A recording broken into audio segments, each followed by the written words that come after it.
Bagaimana menjawab seorang Nasrani yang menghina Rasulullah SAW menikahi Aisyah saat masih kecil? Kasusnya di sosial media. Dibantah. Apa urusannya dengan Nabi SAW menikah dengan Aisyah? Apa urusannya dia mau mengurus Nabi kita? Gak ada urusannya itu. Gitu kan? Gak ada urusan sama sekali. Apa urusannya mereka mau mencampuri Nabi kita, mau menikah 9 kah, mau menikah 2 kah, mau menikah 3 kah? Itu kan Nabi kita, terserah. Kalau dia masuk agama Islam dan dia tanya kenapa begitu, baru dijawab. Urus saja, suruh urus agamanya sendiri, gitu kan? Anda kalau mau jawab, jawab saja. Urus agama Anda sendiri, nggak usah urus agama kami. Lakum dinukum waliyadin, gitu kan? Begitu saja. Kalau tetap saja orang-orang ini buat kemungkaran, Anda tidak punya power, doakan agar Allah binasakan. Memang begitu. Nabi SAW kunut nazilah sebulan.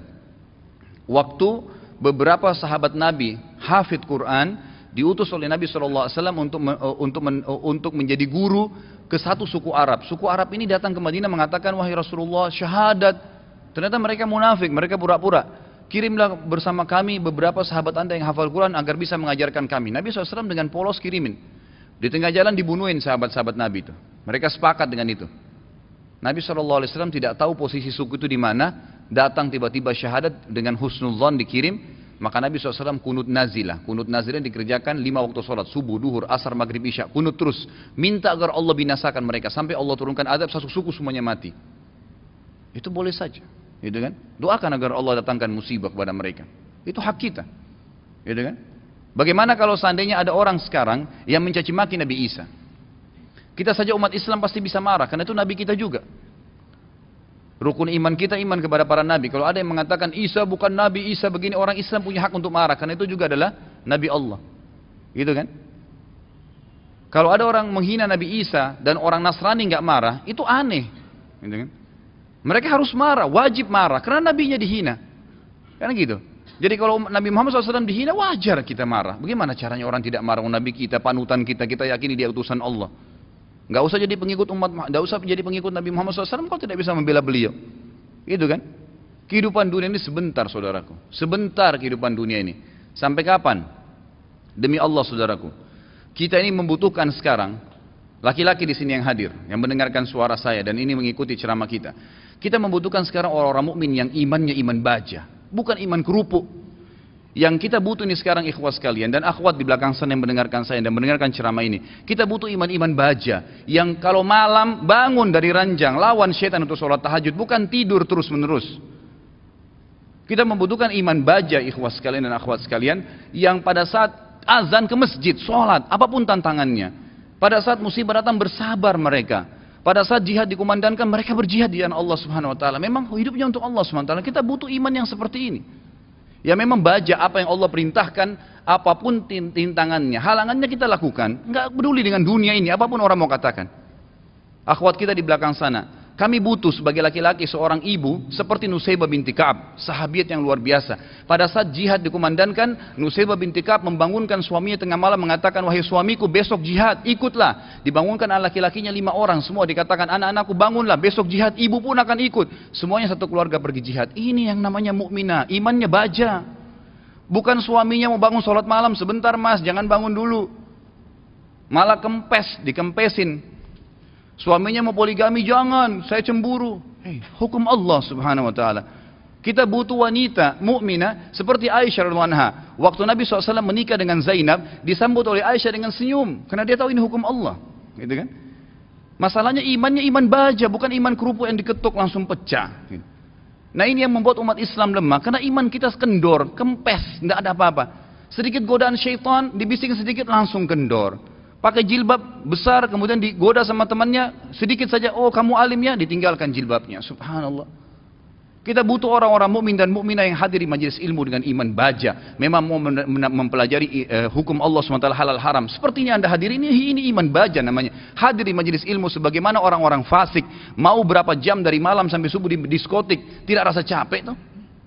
Kemarin ada ikhwah bilang sama saya, Ustadz antum gak capek dari pagi sampai malam ceramah? Saya bilang, ya akhi, orang di diskotik dari malam habis isya pulang kantor, duduk nyanyi sampai kupingnya itu gendang kupingnya mungkin bisa pecah, musik dengan besar sampai subuh, minum khamr, mabuk, dia nggak rasa capek tuh, merasa oh saya tadi malam terhibur. Kenapa kita sebagai orang yang beriman tidak mengatakan saya terhibur dengan majelis ilmu? Saya terhibur dengan bertemu dengan para ulama, dengan sholat malam, dengan membela agama Allah Subhanahu wa taala. Ini yang dibutuhkan, gitu kan? Kita butuh seorang muslimah, saudari kita yang seperti Rumaisa radhiyallahu anha, yang pada saat suaminya sedih, dia menghiburnya, anaknya mati. Suaminya sangat sayang dengan anak laki-lakinya. Pada saat meninggal dunia, kata Rumaisa radhiyallahu anha, jangan ada yang sampaikan kepada suami saya bahwasanya anak ini sudah mati, karena suami saya sangat sayang dengan dia. Waktu suaminya pamit pergi ke masjid, sholat maghrib isya, pulang habis isya, Rumaisa berdandan, pakai minyak wangi, masak masakan yang enak sekali, lalu dilayani suaminya. Begitu pulang, suaminya diajak makan, digodain, dirayu, sampai berhubungan badan. Setelah puas suaminya kenyang, biologisnya selesai, perhatikan wanita mukminah yang faham di mana dia letakkan godaannya, imannya membawa dia bagaimana untuk bisa menghilangkan kesusahan suaminya, bukan jadi beban bagi suaminya. Dia mengatakan, wahai suamiku, dengan santun nih, anaknya mati, dia juga sedih sebenarnya, tapi bagaimana dia menghibur suaminya, dan dia tahu ketaatan pada suaminya, ketaatan kepada Allah Azza wa Jalla. Apa yang dia bilang? Wahai suamiku, bagaimana pendapat anda kalau seandainya tetangga pernah pinjamin sesuatu, lalu saja tetangga memintanya, pemiliknya minta benda itu, apakah kita akan mengembalikan? Kata suaminya, tentu saja, itu hak orang. Kata Rumaisa dengan tenang, dengan sangat luar biasa kasih sayang sama suaminya, dia mengatakan, wahai suamiku, kalau begitu berharaplah pahala dari Allah, karena ya, Allah SWT yang menitipkan anak kita telah mengambilnya.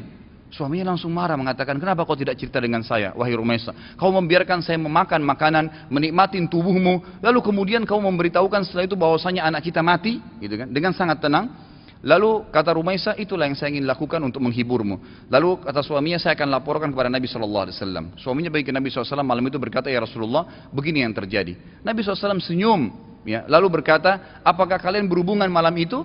Kata keduanya, iya ya Rasulullah. Kata Nabi SAW, semoga Allah berkahi, betul hamil gara-gara hubungan malam itu, dan tahun depannya lahir seorang anak mujahid dari kalangan sahabat yang hanya besar mati syahid di jalan Allah Subhanahu wa taala. Ini yang kita butuhkan, orang-orang yang punya iman, ikhwah sekalian. Sampai kapan kita mau berlalai-lalai, gitu kan? Sampai kapan kita mau berlemah-lemah? Malu dengan pakai busana muslim, subhanallah, gitu kan? Malu dengan simbol Islam, subhanallah. Enggak usah jadi muslim sekalian. Saya berapa kali nasihati ikhwah dan akhwat saya, kalau ada yang bertanya, Ustaz, ada satu tetangga saya, ada saudara saya murtad, bagaimana saran anda? Saya bilang, tinggalin dia. Islam gak butuh dengan orang murtad, biarin dia murtad, masuk neraka sendiri. Kenapa kita harus bingung dengan satu orang murtad dan kita tinggalkan orang-orang tetangga kita muslim yang butuh bantuan makan, yang kalau diajak ke masjid mau sholat, itu yang kita dakwahin. Orang yang tidak mau iman tinggalin aja, gak usah diikutin, gitu kan?